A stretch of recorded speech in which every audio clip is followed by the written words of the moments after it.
All right, let's jump right into this. We're looking at a story that connects a massive geopolitical flashpoint in the Middle East directly, and I mean directly, to the kitchens of millions of people. It's a story about energy, high-stakes diplomacy, and the very real fallout from a crisis that's unfolding as we speak. And it all starts with this simple, almost unbelievable question.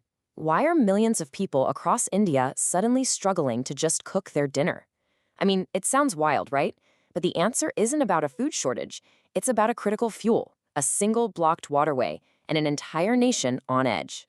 Okay, to really get a grip on the scale of this, you have to understand one thing. LPG, that's liquefied petroleum gas. And for a staggering, 330 million households across India, that's how they cook their food every single day. And right now, that entire supply line is in jeopardy. So what does this actually look like on the ground? Well, it's pretty disruptive.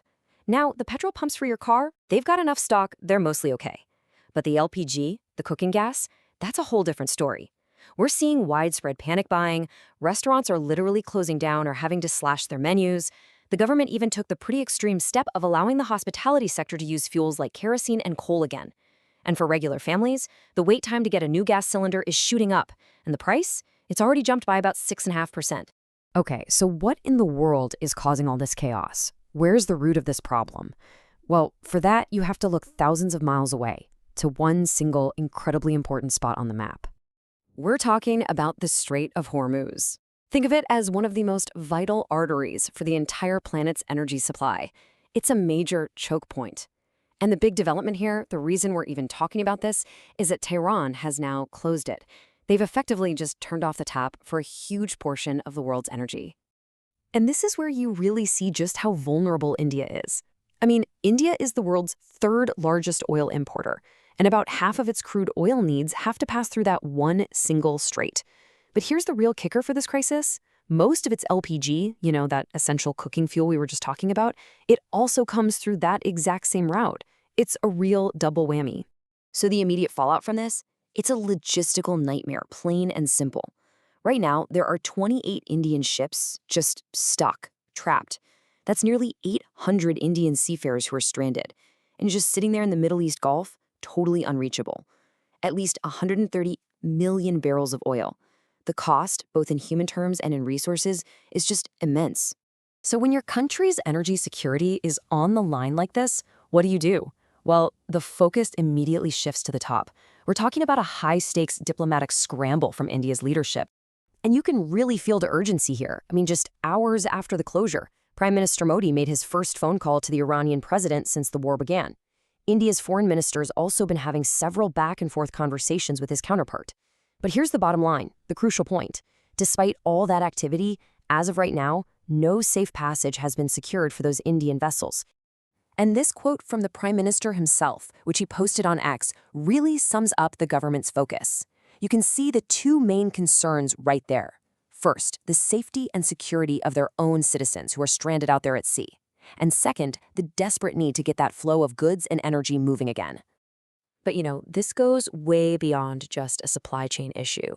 This whole crisis is now snowballing. It's morphing into a serious national economic threat for India. You're already seeing the big financial players sounding the alarm. Citi, for example, estimates that if oil prices simply stay in that $90 to $100 per barrel range, it could directly lead to a 5 to 10 rupee per liter price hike at the pump. And that, in turn, could push India's overall consumer inflation up by as much as 0.5 percentage point. That's a big deal. And it's not just Citi. The global brokerage Namara has also had to revise its inflation forecast for India, and they've bumped it up pretty significantly, from 3.8% all the way to 4.5%. And they're pointing directly at this crunch in commercial LPG and the risk of rising restaurant prices. So how are the markets taking all this? Well, with a lot of uncertainty. The Indian rupee has been hovering near record lows, hitting 92.48 against the US dollar. Why? Because traders are starting to price in the risk that these higher oil prices aren't just a blip. They might be here for a while. And all of this just points to wider economic pressure. Economists are warning that if oil prices average over $100 a barrel, India's current account deficit, that's basically the gap between its imports and exports, could widen by a pretty worrying 70 basis points, which just puts even more downward pressure on the currency. Which brings us to the final and maybe the most difficult part of this whole story. It's the immense challenge of trying to find new energy supply chains right in the middle of a crisis.